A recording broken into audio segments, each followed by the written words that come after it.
구독, 좋아요는 컨텐츠 제작에 큰 힘이 됩니다. 11. 벽에 부딪혔다는 것의 의미. 살다 보면 벽에 부딪혔다는 느낌이 들 때가 있다. 뭔가에 단단하게 가로막혀 앞으로 나가지 못하고 있다는 두려움이 엄습해온다. 하지만 벽에 부딪혔다는 것은 뭔가에 실패하고 있다는 뜻이 아니다. 뭔가 성공하려면 반드시 통과해야 하는 중요한 고비를 맞고 있다는 의미다. 따라서 우리는 벽에 부딪힐 때마다 가장 먼저 고맙다라고 말해야 한다. 성공의 기회가 주어지고 있기 때문이다. 어떤 일을 하거나 도전을 하고 있는데 벽이 나타나지 않았다고 해보자. 이는 아주 가벼운 아령으로 근육 운동을 하고 있는 것이나 마찬가지인 것이다. 벽에 부딪혔을 때는 좀 더 무거운 아령을 준비해야 한다. 익숙하고 편안해진 영역을 지나 당신의 통제 영역을 확장해야 할 시기다. 벽에 부딪히지 않았더라면 관심을 두지 않았을 새로운 해법들을 찾아 나서야 한다. 우리는 벽에 부딪히고 그 벽을 통과하면서 성장한다. 매일 뒷산만 오르는 자는 히말라야에 오를 수 있을 만큼 성장하지 못한다. 문제는 거기에서 그치지 않는다. 뒷산과 히말라야 사이만큼이나 격차가 벌어진 인생에 계속 스트레스를 받으며 짜증이나 내다가 생의 마지막 날을 맞고 말 것이다. 히말라야 등정이 꿈인 사람들은 수천 시간 동안 암벽을 오르는 연습을 한다. 수천 시간의 암벽 타기 연습이 없으면 히말라야는 글자 그대로 그림의 떡일 뿐이다. 혹자는 이렇게 반문한다. 그거야 그 사람들이 산에 가는 걸 너무나 좋아하니까 그 혹독한 연습을 기꺼이 하는 것이겠죠. 틀린 말은 아니다. 하지만 다음의 사실은 놓쳤다. 즉 산을 좋아하는 사람들 모두가 히말라야 등정을 목표로 하지는 않는다는 것이다. 산에 오르는 것을 좋아하다 보니 계속 더 높은 산을 찾게 되었고, 그러다가 마침내 세계의 지붕까지 올라가 보겠노라 자신의 열정과 노력을 점점 확장시켜 나간 사람들이 있을 것이다. 반면 산을 좋아하지만 그저 뒷산을 오르는 것에 충분히 만족하는 사람들도 존재할 것이다. 전자는 성공하는 사람들의 전형적인 패턴이다. 어느 순간 자신이 원하는 것이 무엇인지 알게 되었고 이를 최고의 수준까지 끌어올리려고 노력하는 사람들이다. 후자는 평범한 사람들의 전형적인 패턴이다. 자신이 감당할 수 있는 수준 내에서 원하는 것을 얻기 위해 살아간다. 전자의 삶도 후자의 삶도 모두 의미가 있다. 그런데 또 한 부류의 사람들이 있다. 그들은 후자의 삶을 살면서 전자의 삶을 동정한다. 벽을 오르지 않고 쳐다만 보는 사람에게 벽은 두려움과 압박, 분노, 짜증의 대상일 뿐이다. 이 책을 읽는 당신도 이런 삶을 살고 있는 것은 아닌가? 연금술사들은 말한다. 원하는 것을 얻으려면 그냥 원해서는 안 된다. 간절하게 원해야 한다. 통렬하게 원해야 한다. 숨이 막힐 정도로 원해야 한다. 그렇지 않으면 삶은 취미의 수준으로 전락한다. 벽을 오르는 사람은 히말라야 정상에 서게 될 것이다. 벽 안에 있는 것이 안락한 사람은 벽에 의지해 지금껏 살아온 대로 앞으로 살아갈 것이다. 벽을 향해 고래고래 불평불만을 쏟아내는 사람은 평생 불평불만 속에서 살아갈 것이다. 벽에 부딪히는 느낌이 들 때 당신은 어떤 삶을 선택하겠는가? 12. 흐르는 강물에게 배워라. 흐르는 강물을 자세히 들여다본 적 있는가? 푸르게 일렁이는 바다를 오랫동안 바라본 적 있는가? 그렇다면 이미 알고 있을 것이다. 이 세상에 물의 흐름을 막을 수 있는 건 없다는 것을. 물의 길이 그 무엇도 막을 수 없다. 그래서 물은 한 방울의 샘물에서 시작해 망망대해로 나아가는데 실패하지 않는다. 제 아무리 단단한 바위도 물의 길을 통제하지 못한다. 제 아무리 큰 섬도 물길을 바꿔놓지 못한다. 그래서 물은 언제나 확신에 차 있다. 확신에 차 있어 애써 강한 척하지 않아도 된다. 부드럽고 여유있게 언제나 자신의 길을 가고 있다. 마치 성공하는 사람이 언제나 자신의 일을 하고 있는 것처럼 진짜 강한 사람은 항상 부드럽다. 목소리를 애써 높이지 않는다. 타인의 말을 경청한다. 자신을 애써 드러내려 하지 않는다. 무엇보다 적절한 타이밍을 갖고 있다. 화를 내야 할 때를 알고 미소를 지을 때는 안다. 조언을 주어야 할 때를 알고 침묵해야 할 때를 안다. 타인을 껴안아야 할 때를 알고 타인과 결별해야 할 때를 안다. 자신에게 위로가 필요한 때를 알고 자신을 밀어붙여야 할 때를 안다. 어떻게 이것이 가능할까? 연금술사들은 말한다. 진짜로 강한 사람이 왜 부드러운 줄 아는가? 유연하기 때문이다. 다시 말해 자신이 틀릴 수 있다는 것을 온전하게 받아들이기 때문이다. 매우 심오한 성찰이다. 우리가 변화와 성장의 어려움을 겪는 가장 큰 이유는 우리 자신을 바꾸기 어렵기 때문이다. 인간은 본능적으로 자신의 입장을 고수한다. 자신이 틀렸음을 인정하는 것은 곧 패배와 같다. 그래서 우리는 언제나 진짜 강해지기보다는 강한 척하는데 더 익숙하다. 내가 틀릴 수 있다는 사실을 인정하면 타인을 받아들일 수 있는 여유가 생긴다. 타인을 온전하게 받아들이는 사람만큼 강한 사람은 없다. 물은 바위를 뚫지 못하지만 바위 때문에 자신의 길을 방해받지 않는다. 바위를 뚫지 못한다는 사실을 받아들여 부드럽게 우회할 줄 알기 때문이다. 자신의 한계를 인정하는 사람, 자신이 틀릴 수 있다는 것을 받아들이는 사람에게서 우리는 매력을 느낀다. 흐르는 강 안에 수많은 물고기들이 살아가고 있듯이 그런 사람이 가는 길에는 많은 사람들이 북적인다. 강력하게 빛나는 카리스마를 원하는가? 흐르는 강물에게 배워라. 13. 뛰어들어라. 미국의 대통령을 지낸 시어도어 루스벨트는 이렇게 말했다.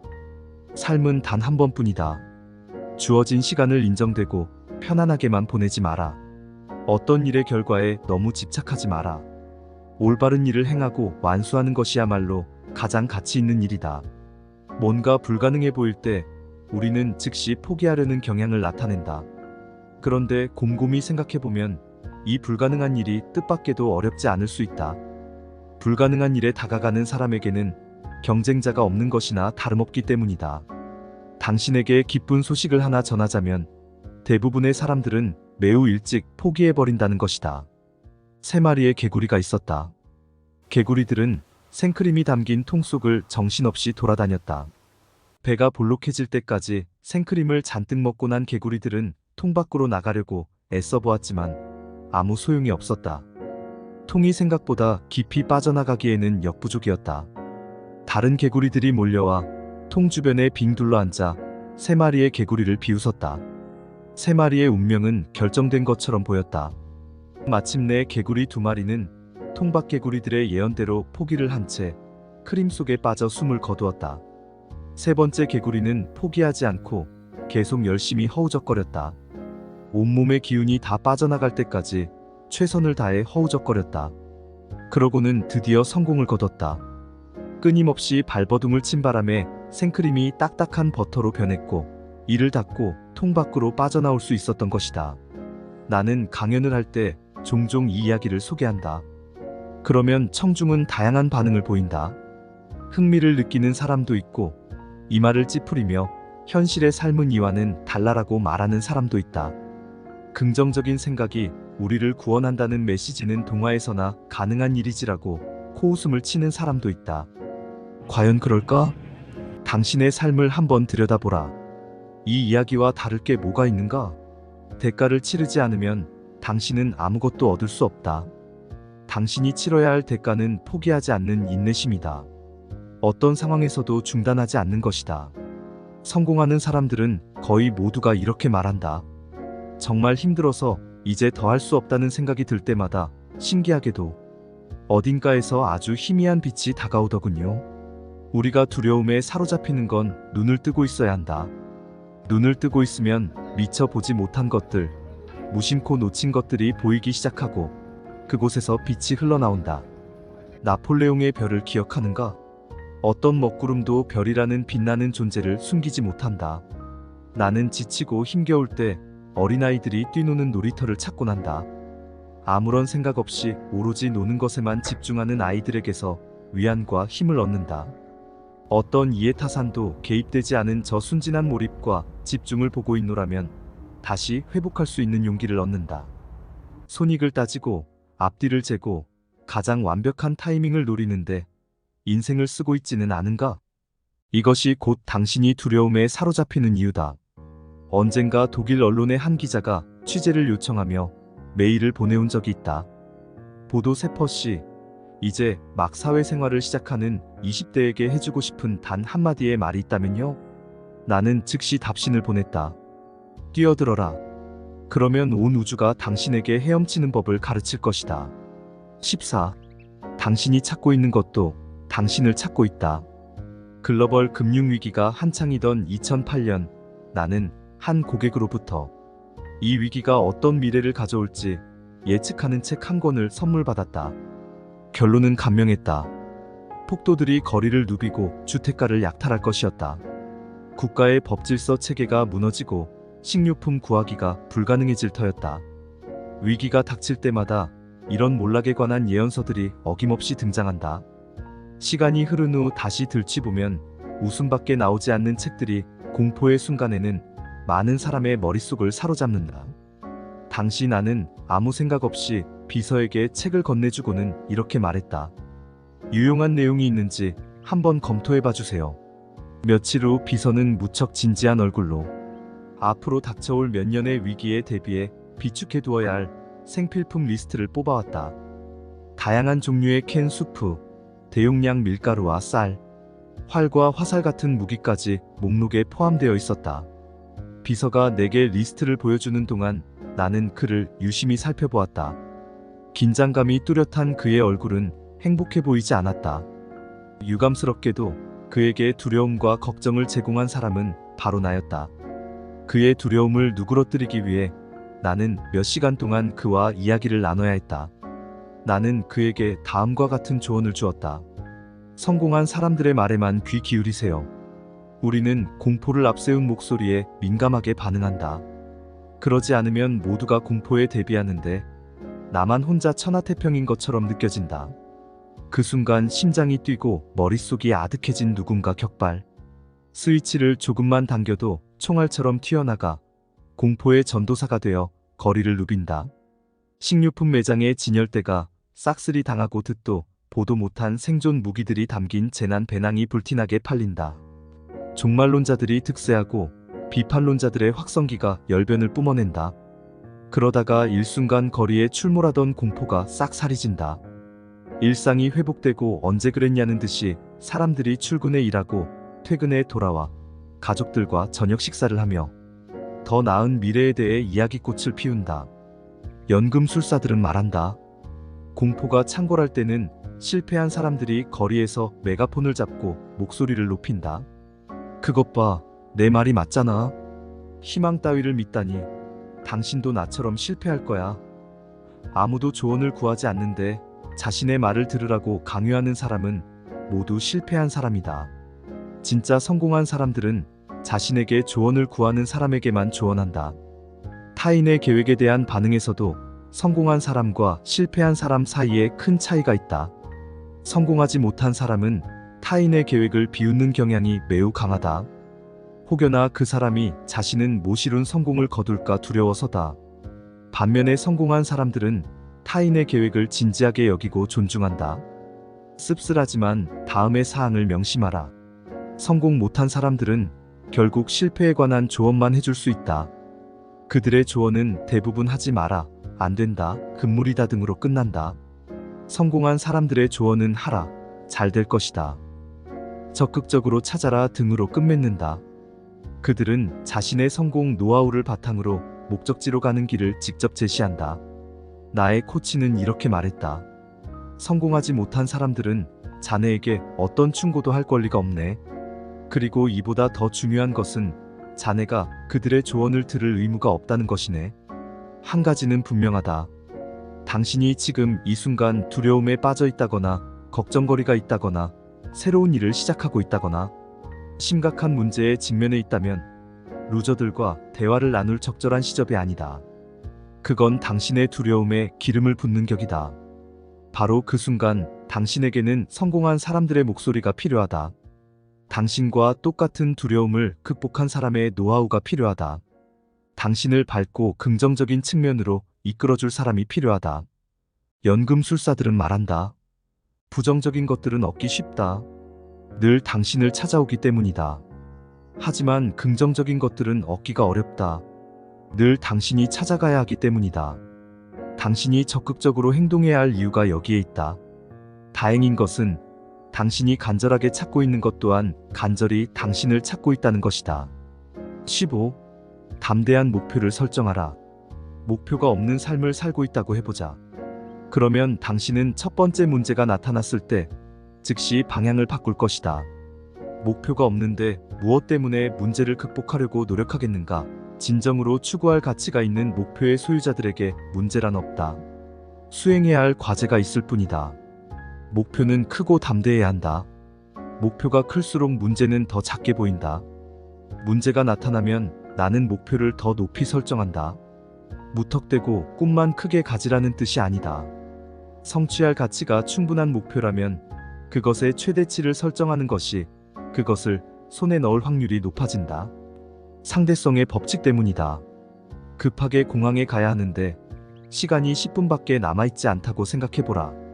평소에는 단 한 번도 빨간불에 걸리지 않았던 신호등 앞에 당신이 탄 택시가 멈춰있다. 택시 안에서 당신이 가슴이 급격하게 뛰고 위기감에 초조해진다. 드디어 파란불이 들어오고 택시가 앞으로 나가는가 싶더니 갑자기 시동이 꺼진다. 당신은 이제 패닉 상태에 돌입한다. 또 다른 예를 들어보자. 당신은 직접 차를 운전해 장거리 여행에 나섰다. 그런데 운전하면서 얼핏 룸미러를 비춰본 선글라스가 깨끗해 보이지 않았다. 그리고 내비게이션에 목적지 입력을 하지 않았음을 발견한다. 그런데 마침 때 맞춰 교차로 신호가 빨간불로 바뀐다. 선글라스를 닫고 목적지를 입력하는데 충분한 시간이 확보되어 당신은 마음이 편안해진다. 같은 시간, 같은 장소, 같은 상황에 놓였음에도 앞에 두 가지 예에서 당신의 마음은 극과 극을 오간다. 목표 설정도 이와 같다. 목표를 낮게 잡으면 아주 작은 문제도 치명적인 무게감으로 다가온다. 작은 목표에 집착하는 사람에게 작은 문제란 절대 작은 문제가 아니다. 사소한 실수나 결함에도 그의 세상은 종말을 맞이한다. 17살 때 내겐 저명한 음악 콩쿠르에서 상을 받은 여자친구가 있었다. 그리고 부상으로 샌프란시스코 심포니 오케스트라와 협연할 기회를 얻어 그녀는 2,000명 이상의 관객 앞에서 10분간 바이올린 파트를 솔로로 연주하게 되었다. 그녀가 활짝 웃으며 내게 말했다. 내 연주가 끝나는 대로 무대 위로 올라와 내게 꽃다발을 선물해 줄 수 있겠니? 남자친구에게 그 정도 축하는 받고 싶어서 말이야. 호호. 청중의 우레 같은 박수가 쏟아지는 가운데 무대 조명을 받으며 올라간 그녀에게 꽃을 바치는 모습을 상상하자 벌써부터 정신이 나갈 지경이었다. 겨우 정신을 차린 후 나는 말했다. 물론이야. 그 정도는 해줘야 네 남자친구 자격이 있겠지. 연주회 며칠 전 친구 하나가 이렇게 말했다. 깜짝 축하해줄 장미꽃은 이미 샀겠지? 그럼 그걸 냉동실에 보관해야 해. 그래야 장미꽃이 결정적인 순간에 갓 피어난 것처럼 싱싱하게 보인다고. 반신반의했지만 장담하는 친구를 믿기로 하고 냉동실에 꽃을 보관했다가 연주회에 가기 직전에 열어보았다. 과연 장미는 싱싱하고 보기 좋았다. 특별히 마련한 선물 상자에 장미를 넣은 다음 연주회장에 가지고 갔다. 나는 침착하게 마음을 가다듬고는 상자를 들고 무대 위로 올라갔다. 관객석에서 박수와 휘파람이 울려 펴졌다. 꽃을 꺼내기 위해 상자 안에 손을 넣었을 때 나는 세상의 종말을 맞이했다. 얼어있던 꽃이 녹아 흐물흐물한 고무줄처럼 장미가 변해 있었다. 차가운 물이 떨어지는 축축 늘어진 꽃송이들을 꺼낼 수도 꺼내지 않을 수도 없어 어쩔 줄 몰라 하는 내게 여자친구가 다가왔다. 그녀는 망설임 없이 상자에서 장미를 꺼냈다. 물이 뚝뚝 떨어지는 장미꽃을 보며 사람들은 웃기 시작했다. 정녕 나는 쥐구멍에라도 들어가고 싶은 심정이었다. 여자친구는 내게 가볍게 키스를 하며 살짝 윙크를 보여주었다. 괜찮아, 아무려면 어때? 고마워. 이 이야기를 당신에게 들려주는 이유는 하나다. 아무리 절망적인 상황일지라도 추구할 만한 목표가 있으면 상황은 언제든 뒤바뀔 수 있다는 것이다. 내 여자친구는 깜짝 축하를 해주기 위해 장미꽃을 준비한 내 마음을 충분하게 헤아렸다. 그 마음이 중요한 것이지 장미꽃의 상태는 하등 중요한 게 아니었다. 하지만 내 입장에선 무엇보다 여자친구가 수천 명의 사람 앞에서 놀림거리가 될까? 너무 두려워 죽고 싶은 심정이었다. 축하해주겠다는 목표를 이루는데 너무나 큰 문제거리가 등장한 상황이었던 것이다. 하지만 여자친구의 우아한 키스와 재치 덕분에 그녀와 나는 큰 박수를 받는데 성공했다. 이처럼 모든 상황은 상대적이다. 개개인의 목표, 성공, 가치 등등에 따라 상황은 언제나 반전의 가능성을 품고 있다. 긍정적인 반전을 위해서는 목표가 크면 클수록 좋다. 연금술사들은 말한다. 우리의 목표가 크면 클수록 우리의 삶도 커진다. 추구하는 목표의 본질만 잘 지킬 수 있으면 무엇이든 대범하게 넘겨라. 어려운 상황이 닥치면 목표를 더 높이 설정하라.